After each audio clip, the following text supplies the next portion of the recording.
Hello friend, welcome back to G for trader YouTube channel. और आज की इस वीडियो में हम बात करने वाले हैं ट्रेंड लाइन ट्रेडिंग स्ट्रेटजी के बारे में, जिसमें मैं आपको बताऊंगा कि ट्रेंड लाइन क्या होती है और किस प्रकार ये कार्य करती है, और इसके पीछे का मैं आपको रीजन भी बताऊंगा कि क्यों ट्रेंड लाइन इतनी इम्पोर्टेंस रखती है।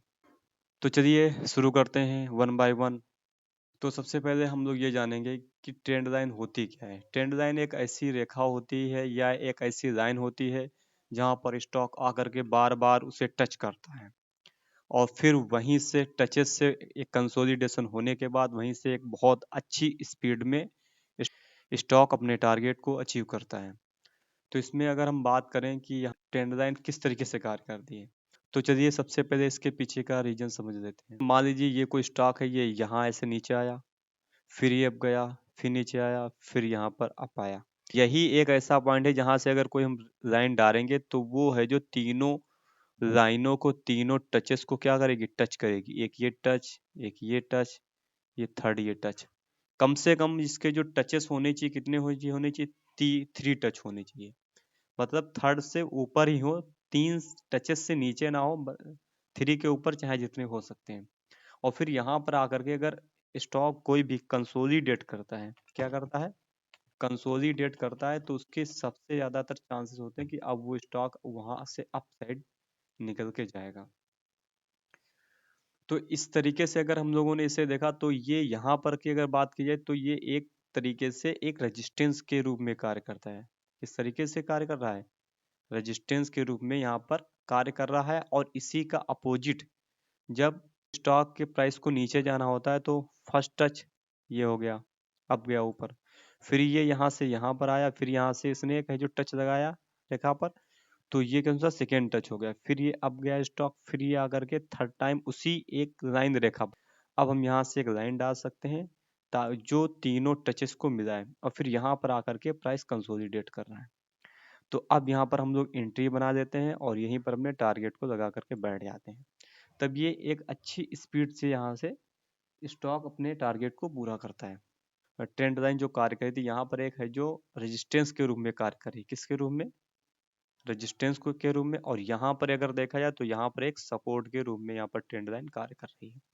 तो इसीलिए मैंने लिखा था ट्रेंड लाइन किसके रूप में कार्य, एज सपोर्ट एंड रेजिस्टेंस, कि सपोर्ट के रूप में भी ट्रेंड लाइन कार्य करती है और रेजिस्टेंस के रूप में भी ट्रेंड लाइन कार्य करती है। ओके, अच्छा। तो अब बात आती है दूसरी की टाइम फ्रेम इसका क्या होना चाहिए। तो टाइम फ्रेम है जो 5 मिनट का टाइम फ्रेम इसके लिए होना चाहिए। 5 मिनट का टाइम फ्रेम इसके लिए बहुत ही जरूरी है कि अगर 5 मिनट का टाइम फ्रेम नहीं तो उतना अच्छा, हम लोग इंट्राडे कर रहे हैं तो हमें 5 मिनट का ही टाइम फ्रेम देखना चाहिए। और अगर बात की जाए इसके रिस्क रिवार्ड की, तो इसका रिस्क रिवार्ड होता है 1:3 का रिस्क रिवार्ड मिनिमम है, जो 1:3 हम लोग लगा करके बैठ सकते हैं, एक अच्छा रिस्क रिवार्ड हमें मिल सकता है। दूसरी चीज आती है कि अगर इसकी एक्यूरेसी एक्यूरेसी इसकी बहुत अच्छी होती, बट आपको यही देखना है कि वहां पर प्राइस जाकर के कंसोलिडेट कर रहा है या नहीं कर रहा। अगर कंसोलिडेट नहीं कर रहा है और वो तुरंत ऐसे यहाँ पर आकर के, यहाँ तुरंत आकर के वो सीधे जा रहा है, तो हम लोग यहाँ पर एंट्री नहीं दे सकते, क्योंकि प्राइस है जो एक अपसाइड जा रहा है, तो यहाँ पर हमें एंट्री देना थोड़ा सा मुश्किल हो सकता है। और आइडेंटिफिकेशन क्या हमने बताया, कम से कम 3 टचेस हो, 3 टच होने चाहिए। कोई भी रेखा अगर मान लीजिए कि स्टॉक का प्राइस ऐसे ऐसे ऐसे आ रहा है, ऐसे ऐसे हो रहा है, तो ये 4 हो जाए वो ठीक है, 1 2 3 4 हो जाए, मतलब 3 से कम नहीं होने चाहिए। अगर 3 से कम हो रहे हैं तो वो ट्रेंड लाइन अच्छे से काम नहीं करने वाली।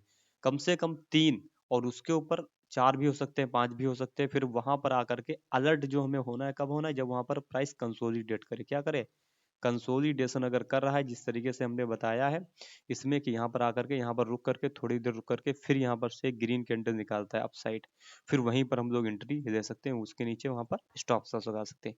यहाँ पर की बात की जाए, यहाँ पर भी देखिए मैंने कंसोलिडेशन दिखाने की कोशिश की है, क्योंकि यहाँ पर जो रुकता है फिर यहाँ से नीचे आता है, नीचे कैंडल क्लोज कर देता है, फिर वहाँ पर हम लोग एंट्री दे सकते हैं, उसके ऊपर स्टॉप लॉस लगा सकते हैं, और फिर नीचे के लिए हम लोग अपने टारगेट के लिए बैठ सकते हैं।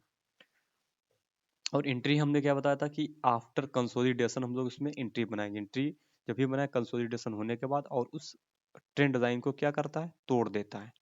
जब ये ट्रेंड लाइन टूट जाती है नीचे की तरफ, तब हम लोग इसमें अपनी एंट्री बना सकते हैं और 1:3 के लिए बैठ सकते हैं। तो ये था इसके ट्रेंड लाइन के पीछे का सीक्रेट है। अगर आपको हमारा ये वीडियो पसंद आ रहा है तो यार लाइक करो, सब्सक्राइब करो और ऐसे ही नॉलेजेबल कंटेंट को यूज करने के लिए हमारे साथ बने रहिए अपनी इस ट्रेडिंग जर्नी में। तो थैंक्स फॉर वॉचिंग, फिर मिलते हैं किसी अगले वीडियो में।